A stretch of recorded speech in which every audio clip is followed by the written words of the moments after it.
So welcome everyone to Finding Your Niche with Non-Medical Interventions. We have Sharon Richards presenting for us today. She is a certified therapeutic recreation therapist with expert experience with people who have Alzheimer's and dementia. She's also certified in Dementia Capable Care, BCAT, and Chair Chai.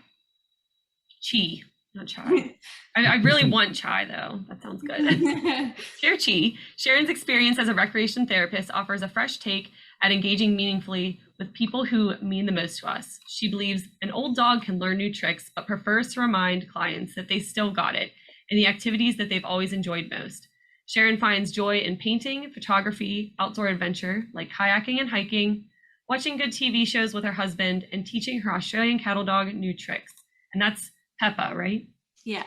We have Peppa. She may make a guest appearance, so just letting you all know.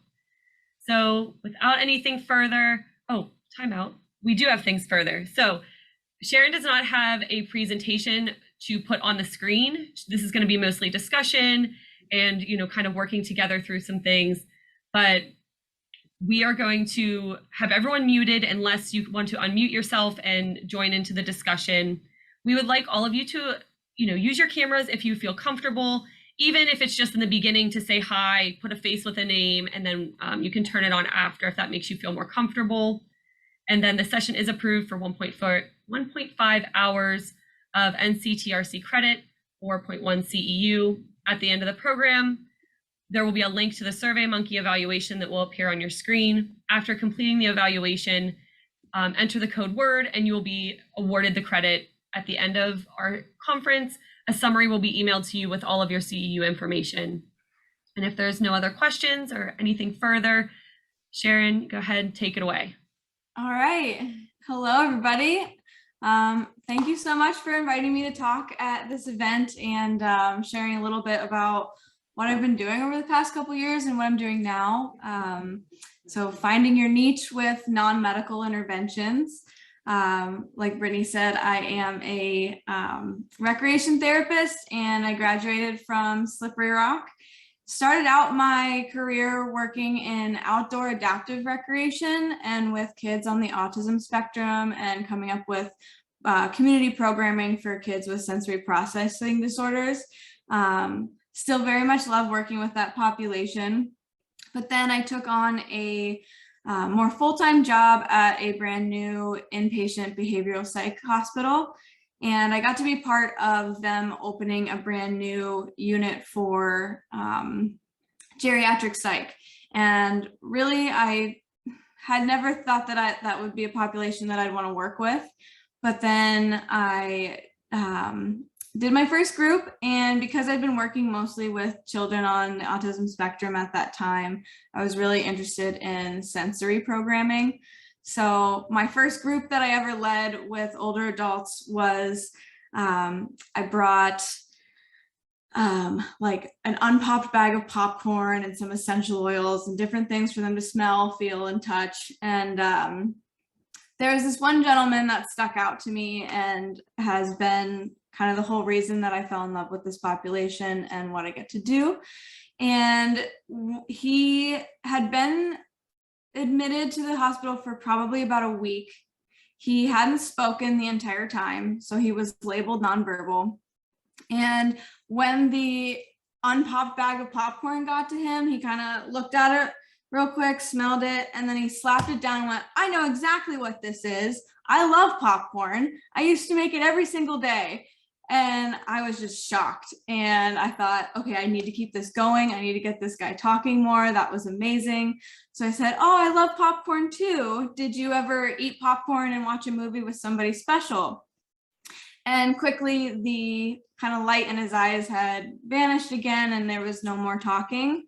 But what I learned from that experience and what I continue to learn from experiences like that is we get to fail all the time with that population. And it always brings us to our aha moments, learning about the actual person. And I had focused so much of my career before that on working towards goals. And while I still enjoy doing that, this working with older adults gives me the opportunity to create moments of joy and help families continue to engage throughout that disease process. And that's how I fell in love with this population. So since then, I have been an activities director in Colorado, South Dakota, New York, and Pennsylvania, and I've loved it all. And now I'm just ready to kind of start getting into my own thing. And I've started an LLC called Dementia Engagement and Recreation Services, where I'm going to use recreation therapy in my business model to provide activity visits and counseling to family members and their loved ones with Alzheimer's, dementia, or any memory cognition issues. So I'll keep talking a little bit about that. But first, I'm so excited to have you all joining me. And this is my first time leading a virtual speaking event with other professionals. So I'm really counting on your participation. I'm excited to hear from all of you. As much as I'm a fan of the talking heads, I am not one. So this will be pretty conversation based. And I promise if you participate, you'll have a richer outcome. Today, we will be discussing effective communication, how the current climate of healthcare really affects our planning, building a business model with your unique passions. But to start us all, off, I'd love to hear from some of you and maybe a little bit more about what populations that you're working in.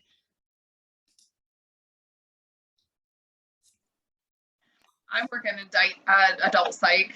I've been in the same as a rec therapist, but I've been at this particular job for about 3 years now. And most of my rec therapy career has been adult and geriatric inpatient psych. Great, thank you. Anybody else? Anybody with no experience with older adults working in something completely different?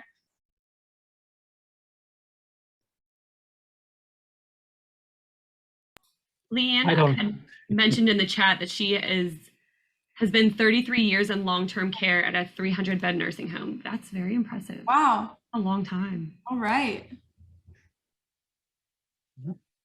Long-term care, short rehab, and VA. All right.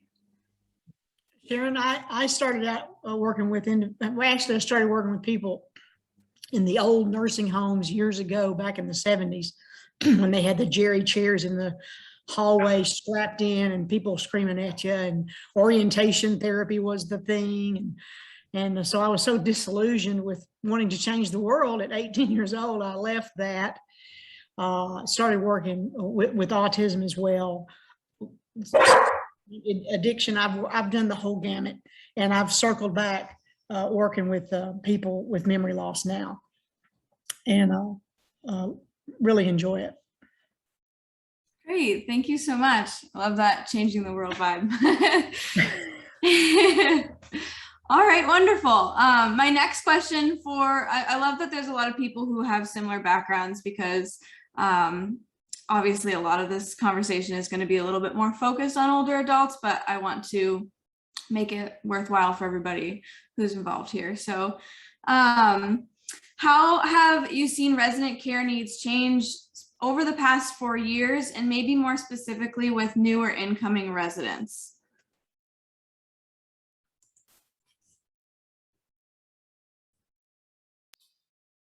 I work in senior care, in a long-term senior care community, and we also have a rehab neighborhood. We have seen in the last 4 years people coming in later, especially when they have dementia. They're coming in later at the later stages of their disease progression.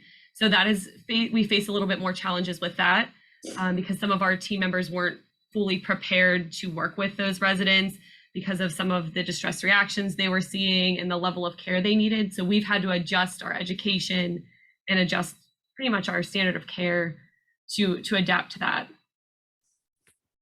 Great. Yeah, that's definitely what I've been noticing as well too. I've been kind of describing it more as a crisis-based admit, that I've been noticing.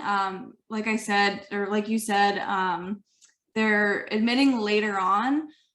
It seems like the admission process is extremely rushed for these families. Like they weren't getting the help that they needed at home maybe, and it's like they need help right now. And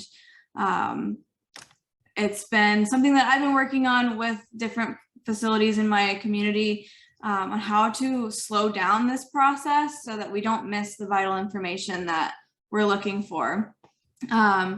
So I think that this has so much to do with the current climate for home healthcare systems. So I think family members really want to keep their loved ones at home for as long as possible. That's not a thought process or value that has changed. But what has changed is these home healthcare systems do have a lack of staffing, just like pretty much everywhere right now.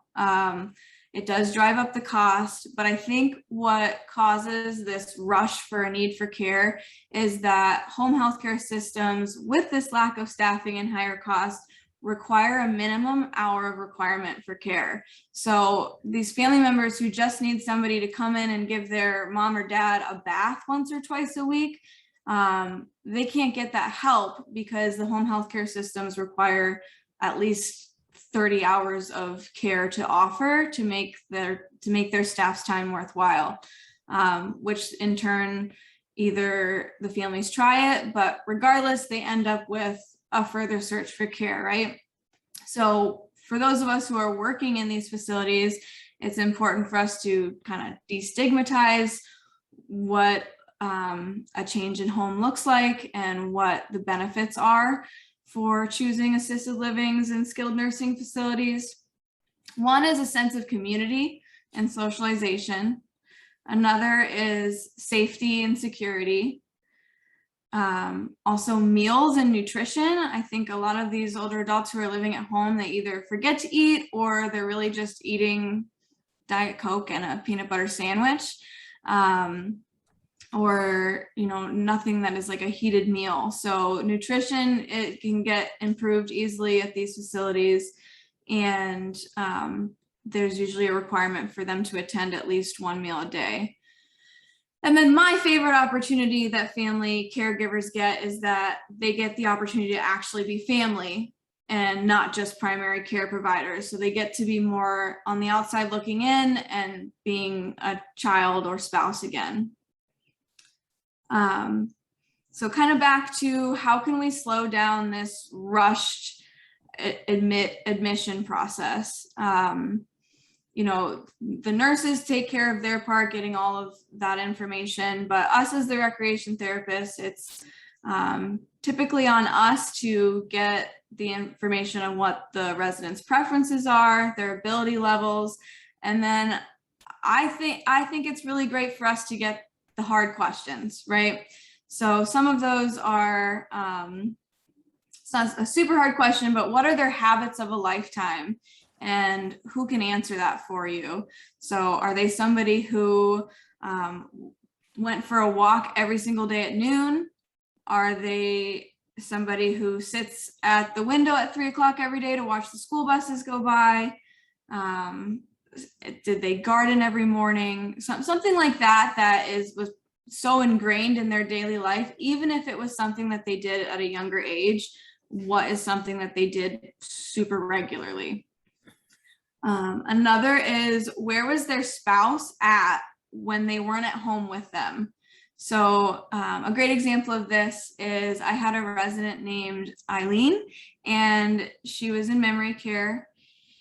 And every day, pretty much right after lunch, she would start to sundown and get really worried about where her husband was at. And she would start to get upset because he wasn't home and she thought it was much later than it was. And, the staff and I always exhausted, like, oh, he's okay, or he's just at the grocery store. Like, he was not at the grocery store. She did the grocery shopping. She looked at me like I was crazy. So having those right answers is super helpful. And once I got that, I learned that he was a farmer and a school bus driver. So in the afternoons, I would say, oh, he's driving the kids home from school. Maybe he took a longer route. I'm sure those kids will have him exhausted. And I bet he can't wait to come home and eat dinner. Like, what's his favorite meal that you cook? And it was in the Midwest, so it was some sort of casserole. And that would get her off the topic of fearing where he was, that she was abandoned or in some place that he just left her at, right? So that always really helped. And it was something that the staff and I could have one story and use over and over and over again in order to provide her some sort of comfort. Another one that you can ask the child or the spouse is, when you had a bad day, how did this person comfort you? And are they a natural caregiver? The residents that we can single out as natural caregivers is so important for how we can give them purpose and make them feel comfortable. Especially with the residents who are exit seeking in the evening or sundowning. Something that I like to do is pretend that I have a stomach ache or like some sort of life-altering thing that I need their help with. So if they're right at the door, I'll come up and engage in conversation with them, and then I'll just be like, oh my God, my stomach, it hurts so bad. And I'll lean onto them, and like that leaning onto them makes them need to catch me, right? So they'll get their arm under me, and I'll kind of lean onto them, and I'll ask them to help me find a nurse. And this really helps them to reorient themselves to where they're at, that they're at a place that has nursing care, that they can help me find help. And then it also helps them to find their way through the building and away from that door. And that's one of my favorites because it makes me feel loved, it makes them feel like they have a purpose, and it kind of gets them out of that needing to leave or go somewhere. And then I can engage them into something else after that, or have one of my team members do that. Another question is, how did they show that they loved you? So that you can recognize those things and thank them for it when they show those behaviors. And then what makes them feel loved? Just finding that out from their kids is always really special too. And then the hardest question, but arguably to me the most important, is there a history of trauma, loss, or abuse? Most often people in memory care, they are going to revert back to some sort of fearful thinking, right? So if they had a traumatic experience. And how can we use all of these questions to provide them some sort of comfort and let them know that they're safe and loved, and validate them. So a good example I have of this is one of my residents in New York. She was refusing care, especially in hygiene. So what she was doing was she kept, every time that we tried to give her a bath, she would go in the bathroom and she would lock the door and she would scream and cry, and she just wouldn't let anybody care for her in that aspect. So I gave her daughter a call and I started asking these questions, and it actually took some time because as I continue to learn this older population, especially the 80s and up, they either didn't talk to their kids about the adverse experiences that they had, or there's so much shame or fear around it that the kids don't feel comfortable sharing it as well. So there's little bits of information that we have to try to derive from that and use it towards their care. What I did learn in this conversation, unfortunately, was that this resident did experience sexual abuse from her brother from ages 7 to 15. They did not have their own bathroom. They had an outhouse. So she's definitely feeling like she has some sort of control in her new environment. So then the next question there was, how did she bathe herself? And is it different from what we're trying to do? And it was. She did a typical spit bath with just like a hot cloth and did it real quick. Now, I don't see anything wrong with that. If she's getting clean and feeling safe, then that's something that we can document in her care plan, that we're keeping her comfortable, safe, and clean. So I held a meeting there's always best practices online that we can find for people who have experienced these types of experiences and trauma, and talking about that with your team and how do you do some sort of setup to make this person feel more in control and accepted. Does anybody have any similar experiences to that they can share? Sharon, I was just going to ask a question very quickly. I think you brought up a lot of really good points, how we might not be asking the right questions for working with someone with dementia. And everyone in this room pretty much works with older adults for the most part. And my question is, do all of you have a separate assessment that you do when someone has a dementia diagnosis, or is it the same recreation assessment across the board for older adults? I'm just curious. So here at Community Life, we do use the same assessment for everybody. Typically, if it's someone with dementia and they're not able to report on like their present, we end up talking to their family members to get that information.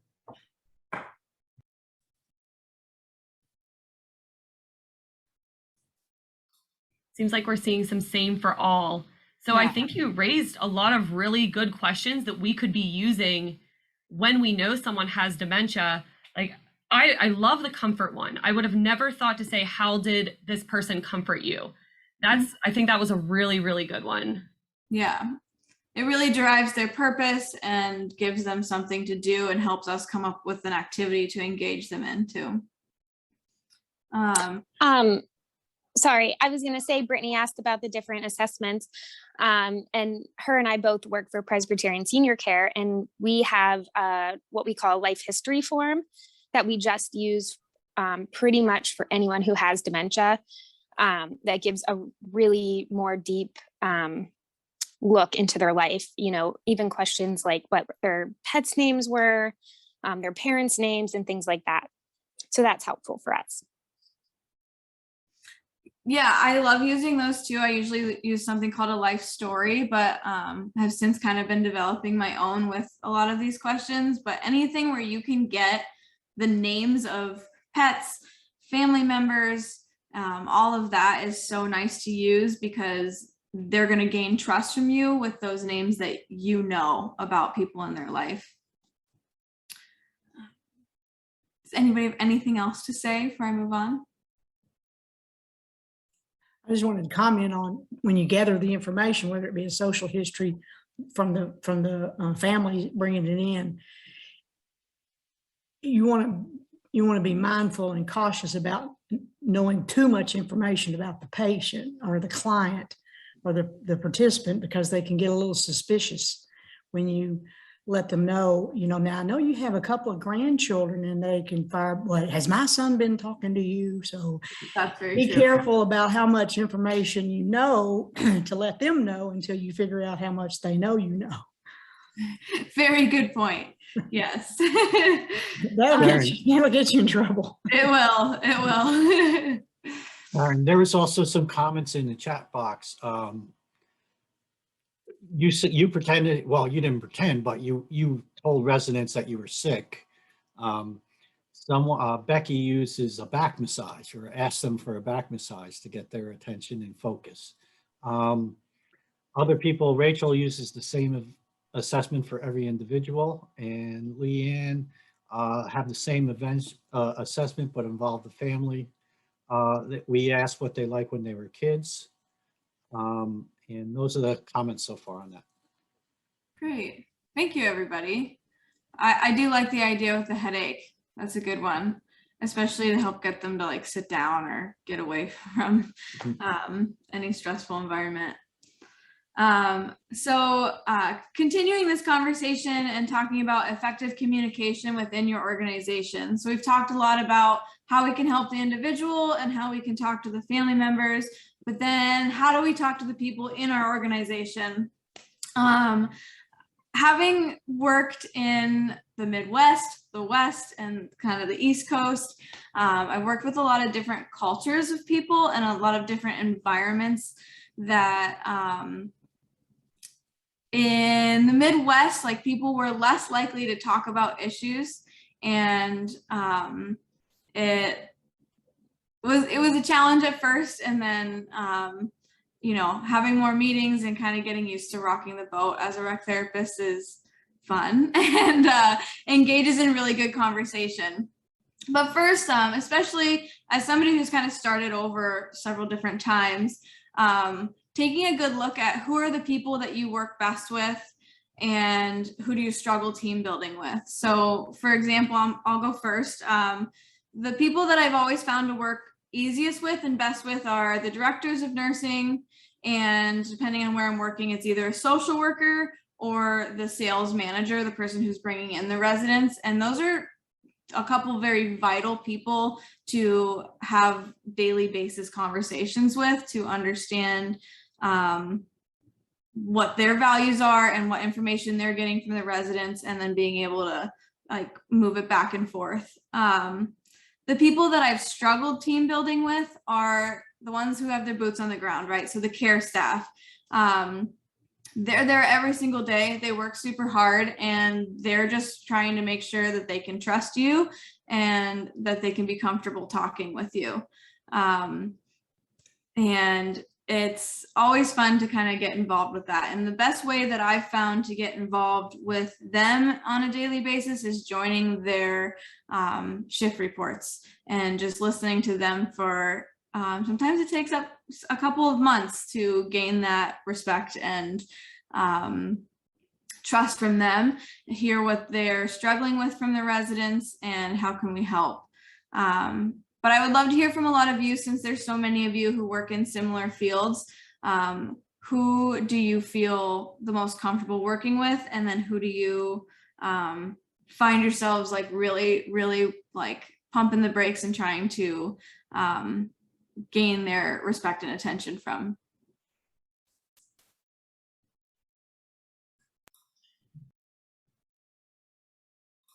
I think for me, the toughest department to get to buy in to like the person-centeredness and using the person's life more in their daily routine is probably the frontline nursing team, the CNAs, the nurses.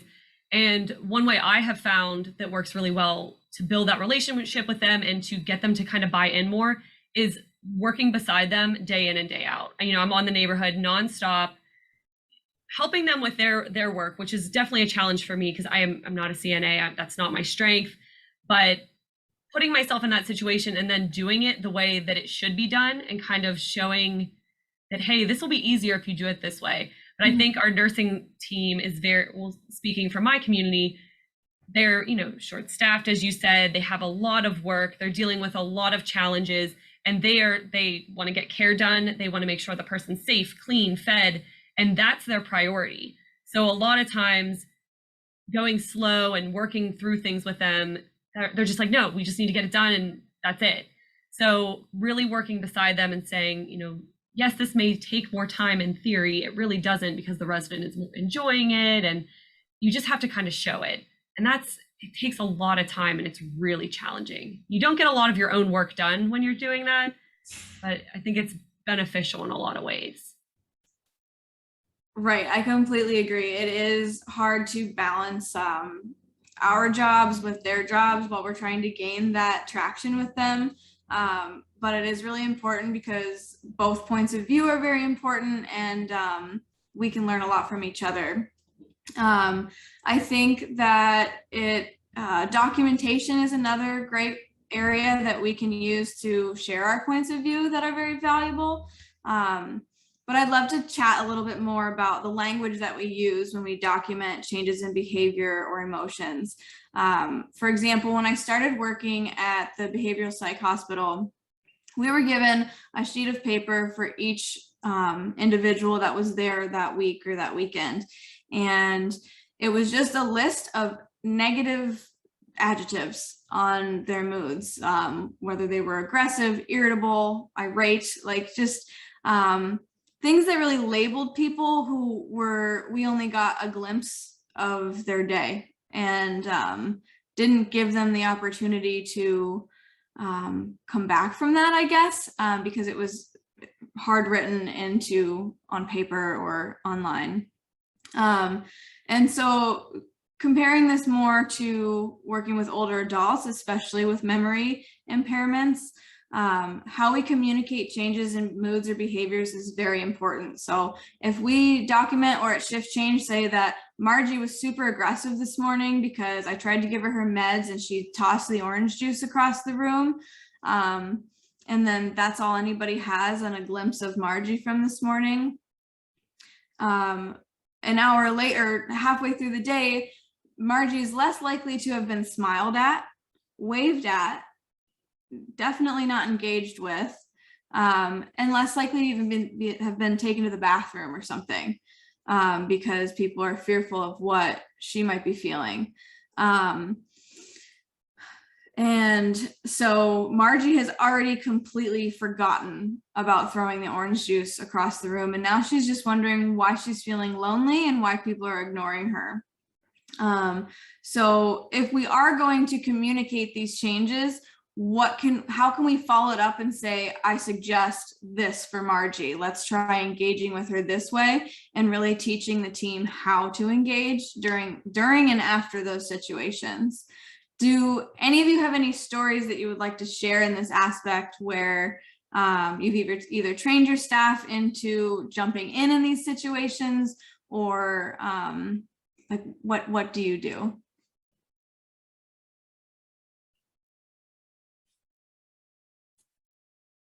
I know that a lot of the times if the nursing report says something negative about the patient, the next shift will tell, especially me, because I do majority of the groups, but they'll tell me not to go bother that person or not to go interact with them, just kind of leave them alone.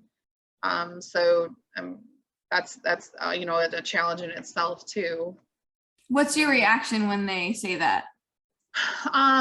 Depending on if it is a really aggressive patient that just came in, or if it's somebody that, you know, has been there for like 24 hours or so, I go in with caution, you know, into their rooms and just kind of stay at the door. So it's not like I don't go interact with them. I'm a little bit more cautious when it comes to interacting with them.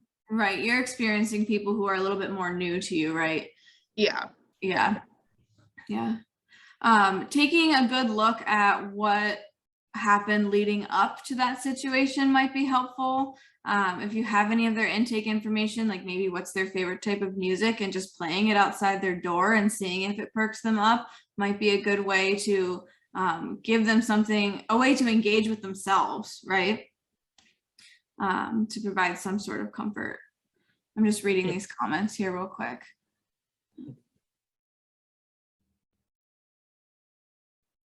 So Leanne said, we split shifts, so there's always a fresh face, which makes interventions and communications better, I think.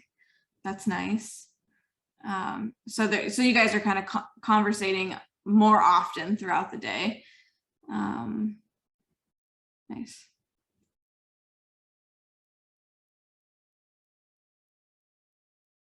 Leading by example, Leanne said, is her motto, and they know she's not above doing dirty work. Humor seems a natural response. All right, I like this. Cool. Yeah, so just always kind of thinking about how can we not steer clear from the people that we're trying to help, right?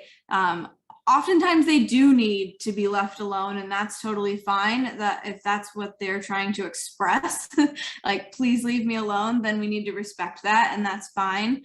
But relating this more to memory care, if we just walk around the corner, they've already forgotten. They've already forgotten us, and we can start anew again. So kind of remembering that it's okay to fail, because we're gonna reach that success at some point throughout the day. All right, and now I'm going to kind of turn the tables on us a little bit. Hold on, there's one more thing there. The angry resident doesn't relate to the precipitating event to the new person, and it often changes behaviors. I agree. All right, so we're going to talk a little bit more about turning your passions into a business model. So like I said in the beginning, I started an LLC called Dementia Engagement and Recreation Services. And I'm very passionate about it. I'm very excited, but I am still very much in the business development phase. But I can share a little bit about my process and how I've gotten to where I'm at. This is definitely very much a marathon and not a sprint. And as hard as it can be to want to just jump right in, it's really nice to take your time and really value the language that you're sharing with others as you talk about your business and everything like that. If you are considering kind of becoming an independent consultant, kind of take a look at your previous career or starting to try new things, gain certifications that will lead you toward unique programming and getting super comfortable with leading that programming enough that you can train others to do it. Once you're comfortable, that will just kind of continue to help you maybe write like a curriculum or that kind of programming. And then as you gain interest with your population, just listen very carefully to the concerns and difficulties that the family and care staff share.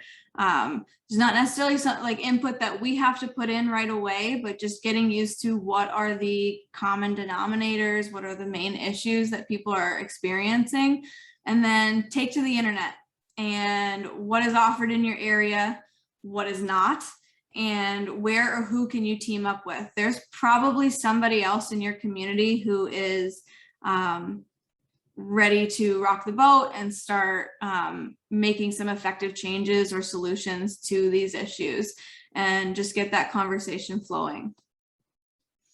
And then you want to start with your immediate audience. So for me, the very first audience and ways that I started to reach out was through family councils and in-services. So with family councils, that really gave me an opportunity to hear any concerns and then boast about the unique programming that we were doing and how their loved ones were engaging with that. It's a really great way to captivate your audience and make them feel good about the services that their family members are getting that they don't know about. They don't get to see their entire day-to-day because most of these family members are still working. With your in-services, I think it's important that we don't put it all on us as the speakers in those types of trainings. I think it's really nice to stay up to date with who is putting out great content that we value and is along the same lines of what we want to see in our facility, and then investing in their materials or bringing them in.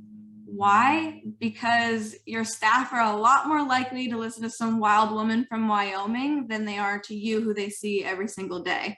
They need that fresh perspective, and they'll value seeing what you do that much better. And yeah, does anybody have any questions about that? Do you feel as you're starting your business that you are going to be more directed toward family members and supporting that side of it? Or do you feel that you're going to be heading more in the direction of supporting communities and facilities to build their programs better? Such a good question, because the pandemic is really changing that around for me. So my original business plan was to be entering in the homes of the clients and working alongside them and their families, or going into the home and training the staff on how to handle behaviors, stuff like that, with like home health care agencies. I still definitely plan to do that, but something that I've been doing is just kind of checking out what jobs are available in my area and what places don't have any activity staff, and then reaching out and seeing if there is some of my unique programming that they would like from me, or and then turning that into the opportunity to train their new staff once they do hire somebody on. So a lot of these administrators are working and giving up their evenings and passing meds, and they need a breath of fresh air. And so working on how can I market myself to be that breath of fresh air for them, so that they can take a step back from that and still know that their families are going to be happy, that their residents are happy. Great question.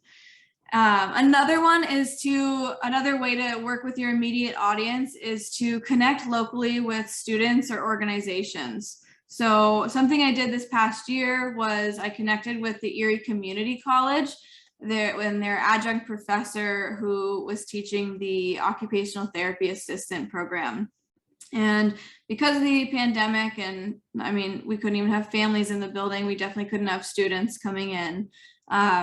We worked together to come up with an 8-week program with 12 students matched up with 12 residents to do a virtual program of 8 different activities once every week with each of them. And what was so special about that was I got to see the residents engage. Some of them could actually remember and look forward to the student. I got to counsel the students on, maybe where did they struggle? How can they work better next time? Give them more of an insight into the resident. It was a very, even through a computer screen, it was a very, I don't know what the word I'm looking for. It was a really nice experience. And then when you do stuff like that, regardless of what it is, anything that you do in your community where you pair up with another organization, take to the press and tell them what you're doing and why is it special. This is going to get your name out there. It's going to make your administrators really happy and it's going to feel good. And then lead your own workshops. So whether you're doing it in person or through Zoom, get your immediate audience, your family members, your care staff, whoever might be interested in whatever you can talk about for hours, and make sure to give them something that they can take home with you, whether that's a PDF or not, but make sure to create it as your own so that they know that all this content is coming from you. So some of the things that I can confidently talk about for hours with my audience that I've been doing, I have 3 different workshops that I love leading. I've only done them virtually so far, but I would love to get out in the community and do some more stuff in person. But I have 3. They are meaningful engagement, engaging virtually, and then spousal engagement. So the meaningful engagement one started really with building resiliency together after adverse times like COVID or during it. Then how to successfully engage while wearing a mask. And I also provided them with a toolkit for communicating with family members who have dementia or Alzheimer's. And these are like very descriptive tidbits on this toolkit that is small and they could print out, and I actually saw my family members once they were allowed back in bringing these toolkits with them and using them to engage, and they had so much more successful outcomes, which was just beautiful. And then the engaging virtually workshop is fun because I got to use it solely on my experience with the Erie Community College program and what I learned. So this one's kind of a 2-parter. We talk about eliminating distractions, keeping their attention, and then creating and sharing beautiful moments even through a computer screen. So for most of these residents, a computer screen is very foreign to them and they don't understand why the person isn't in front of them anymore. Why are they through the computer? Why aren't they there? And how do we get past that? The other thing that came up with that was how these families have no control over how the computer is set up for their family member, right? So this one is also a way that I can turn into a training for staff because we never used to do this. So all these family members who live out of state really only got to see their loved one once a year. And so that's been wholly prolonged because of the pandemic, and there's a huge need for it, and it's a really beautiful way for them to see how their mom or dad is doing.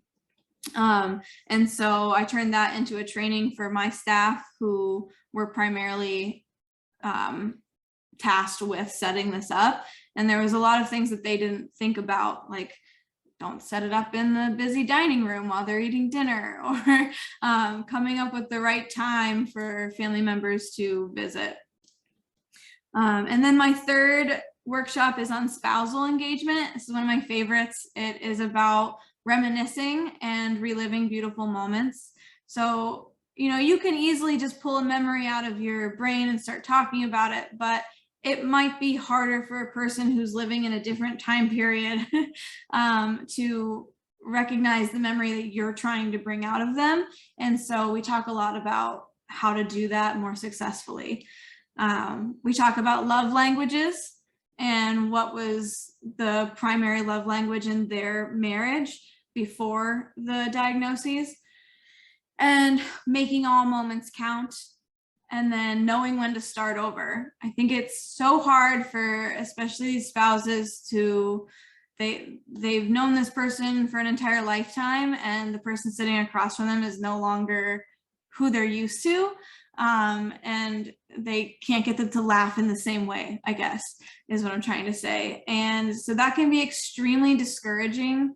And how do we help those families to know that it's okay to fail, know that the aha moment will come, and know when to take a break for their own sanity? Anybody have any questions, comments, things that they're doing similar? Okay. I'm not very good at reading these comments, I'm sorry. All right. So next I want to talk about making a profit. So if we're going to become an independent consultant, we got to think about how are we going to survive on this. So there's a lot of questions and boxes to check off before you can even start this, but one is, where will your services take place? I was asked this a little bit earlier, and those services are kind of changing for me, but for the most part, they're always taking place where the client lives. So in their home where they're comfortable, not out in the community. And a big thing to really think about is, if you're working in their home, do they need help with certain things like going to the bathroom? Because your liability insurance is not going to cover that. So making sure in your contact agreements that you are clearly stating that if they need help with those certain things, that you can't be taken advantage of for that, that there has to be somebody there to assist with that during the time. Another is, what is the cost of supplies? Do you need any supplies? Are you mostly just using what's in their home? For example, one of the services that I offer is a golf league. And so I have like multiple weeks of programming for working on golf if the person was an avid golfer, and keeping that safe. But all of those supplies can be used over and over again. So being able to justify the cost versus how often you're using it is important. And then, how do you book your services? Are they going to be booking your services online, directly through you over the phone? Are they going to be booking you for 1 hour, one time, every other month, once a month, 3 times a month? How do you want to budget those services so that your time is being spent valuably? And then, do you have a plan for growth or expansion? That's a big one. And for me, my plan for growth and expansion is I got to get started first, but I am hoping that I have eventually so many clients that I can't keep up with them, and then I can continue to hire on more recreation therapists who can go on. So when you're making that profit and you're setting your price point, you want to make sure that it is covering all of those costs and your time. And then when you're ready to hire on more people, that cost can be affected into their salary or hourly rate, because they'll be independent contractors as well. Any questions on that? Okay. Next, you want to know your community resources. So specifically for the older adult population, I've been reaching out to the senior care advisors in my area, getting coffee with them and having great conversation about what they do, who are they working with, and then how can we work together. Social worker and activity director groups, they might be on Facebook or online. They might meet monthly or quarterly, and getting involved in those, because these are people who know your community and the different communities at a much closer level, and finding out what they need. Geriatric care partners, the Women's Business Center. I'm super lucky that in Buffalo we have the Women's Business Center, and it's through Canisius College, and it's free assistance. So I can hook up with a lawyer, a financial person, and somebody who is well-versed in creating a business, and I can get free consultations with them and good conversation where they can find out what I'm doing and how to help me. So that's really wonderful. And if you have that opportunity, reach out and maybe join some classes that they're offering. If you don't have that, there's probably some sort of like small business center in your area that you can reach out to and find out if they have free consultations or something like that, just to get yourself started. And then there's a lot of different membership groups. So in Buffalo, it's called Network and Aging. In Erie, I think it's called Independent Care Associates or something like that. And you join by a membership. So you pay for your membership and you get involved with all of these people in your community, and you meet monthly and you work together and volunteer your time. And then finding out what events are in your area and maybe becoming a vendor. A lot of these vendor opportunities are very expensive. So if you're just getting started out like I am, knowing which ones your clients are going to be at is going to be the most important. So if I'm going to go and do an Alzheimer's Association walk, then I want to know, I want to pick an area where most of my clients are going to be at and is a good geographical area for me as well. But in all of these community resources that you find and network with people, you might find somebody who is already a vendor that you can share a tent with and split those costs, which is really nice. But most importantly, reach out, tell them what you're doing, why you're interested in hearing what they do, because people love to talk about what they do. Next, Google and business branding. So what would your clients be searching in order to find your business or your services? Or what kind of help are they searching for in general? And using those keywords to incorporate them into your business name and your motto so that you increase your search engine optimization. So for me, dementia is going to be the first one, and then recreation and services. So that's kind of how I came up with mine. It took me a long time to choose. I wrote down all of those keywords and just kind of pieced them together for months before I chose my name. And then discover these sites that are offering similar services around the country and study the language that they use. And this is going to help you really brand what kind of language you're using on your website and whenever you go to these networking events, so that you get comfortable with the words that you want to use to describe what you offer. And then, is there anyone who stands out online, and can you get a hold of them? So when I first got started, I found somebody who was called like what was she called? The Dementia Doula. So cool. So I immediately reached out to her, got on the phone. She chatted with me for a while, told me how she got started. On her website, it said directly that she's not a recreation therapist, but she's using recreation therapy based activities. So I kind of shared with her what I do, that I am a recreation therapist and that I'd love to hear more. And she was more than happy to talk to me.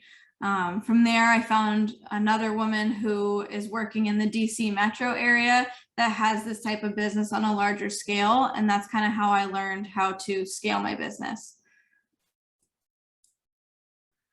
And then what to be prepared with. So you need business cards, and there's so many sites that you can use to make your own, and finding your own templates is nice. coming up with your own logo. What's your website? Are you good at building websites? I thought I was. I'm not. So luckily I have somebody in my family who's really good at that, that helped me with that. And then once you have all of that, you can start your LLC, but really research the guidelines for your state for an LLC and find out what all you need to do, because there's probably some extra budgetary things that you need to look at. So for example, in New York for an LLC, I had to do public notices in two different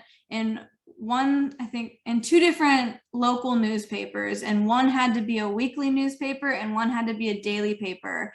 And I had to do weekly public notices for 6 weeks within 120 days. Didn't know that. And so jumped right in. It was really pretty easy, not too horribly expensive, but worth it. Once you are ready to start taking in revenue, it's probably important or recommended for you to get an EIN, an employee identification number. And then you'll be doing quarterly taxes as an independent contractor. So I am not good at taxes. And so I have to find myself a finance guy, a tax guy or woman. And then writing your own contract agreements. So using maybe the Women's Business Center for me for using a lawyer to look at those contract agreements and letting me know if there's anything I'm missing. Do I have myself set up for success? Am I like looking strong? Are there any loopholes that I could potentially get myself in any trouble? Having an email that matches your website. And then this one's the hardest one for me right now is area code. So if you're going to be reaching out to clients in your area, you want to have an area code that they recognize, because they're going to wonder where the heck you are and where you're calling from. So having moved around a lot, that's something I need to work on. Anybody have any questions on those things to be prepared with?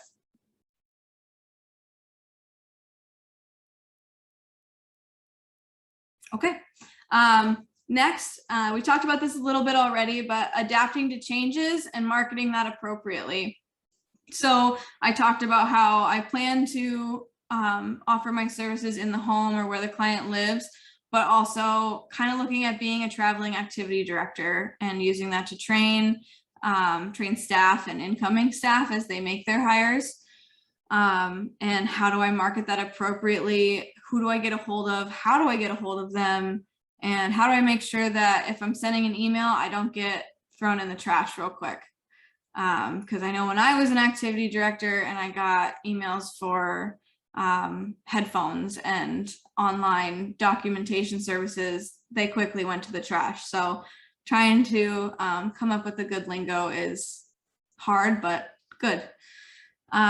Looking at who's hiring, who does need your help, who in your area is looking for your services and could use some fresh air. And then making your own marketing materials. Have a lot of fun with this. I really enjoy using a free service called Canva. I don't know if any of you are familiar with it, but you can use it on your phone or the computer, and it's free, but you can also get like you could pay for it too, but I haven't really found a need to yet. You can use it to make your business cards, any presentations. I even used it when I was working in the facility or in Buffalo. I was using it during Christmas time. I got like cookie recipes for different residents, and every week we made cookies, and I made like a recipe list with the resident's picture, the recipe, and then a little blurb about their story about making it at Christmas time. So it's very versatile, and there's hundreds of templates that are free to use.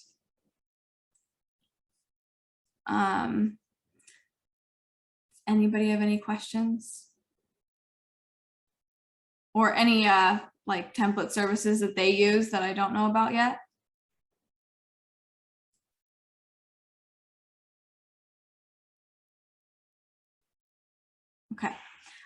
So I'm kind of going to start wrapping this up a little bit. Like I said, this is a marathon, not a sprint.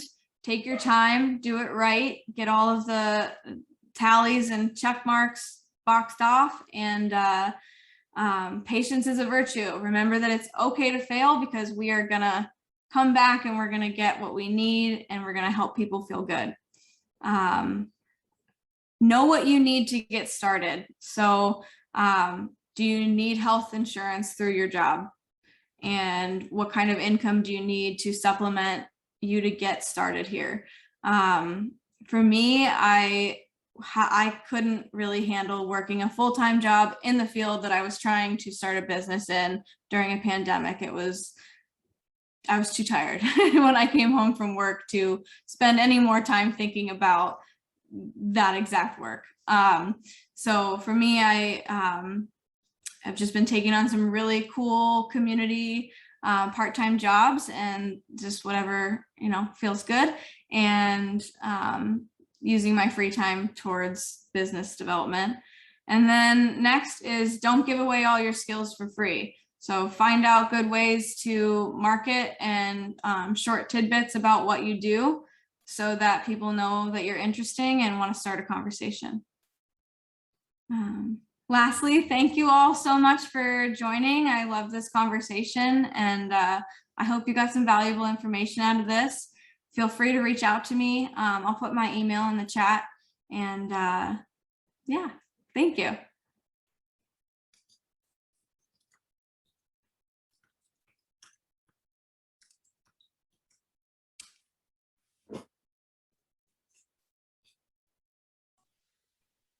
Okay, everyone, I am going to go ahead and share my screen. Hopefully it's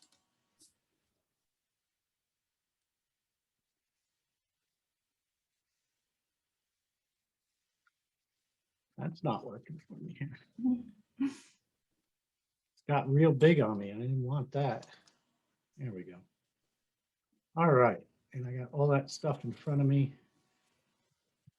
Hopefully everybody sees it big and large on the screen. Can I get a thumb? Yes, okay, great. Thanks everyone for attending this session, and special thanks to Sharon Richards. Her email is up there on the screen. The code phrase for today is find yourself for today's session. This session has been approved for an hour and a half NCTRC credit, or 0.1 CEU. Again, you go to the same SurveyMonkey site you went for the last session. Pick it from the drop-down menu, and unfortunately, you have to enter all your information also. And but then put in a different code phrase, and you'll be all set to go. Brittany, I'm going to put this in the chat box. You want to take us home?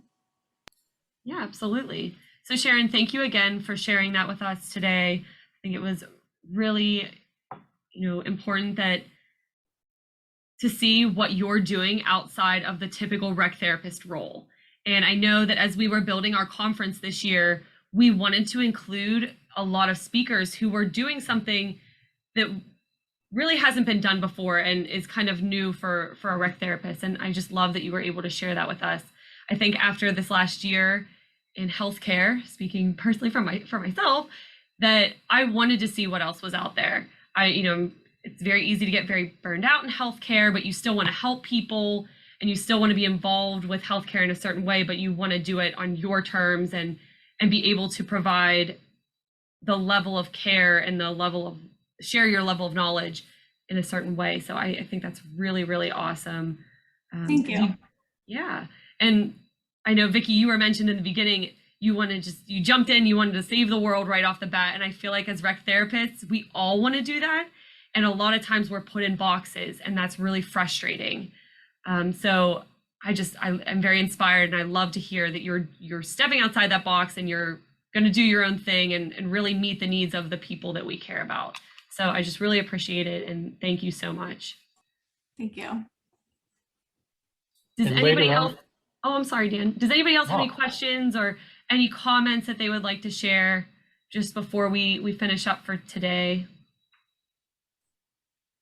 I would like to say that Vicky, who is on right now, is going to be one of our presenters, and she's going to be helping you to make your Superman or superhero. I'm sorry, Vicky, you're on mute. Superpowers. Superpowers. You're going to get in touch with your superpowers. And I've been looking forward to that. I got my 2 sheets of aluminum foil. I'm all ready. Yeah, and if you don't have the foil, join us anyway. Okay.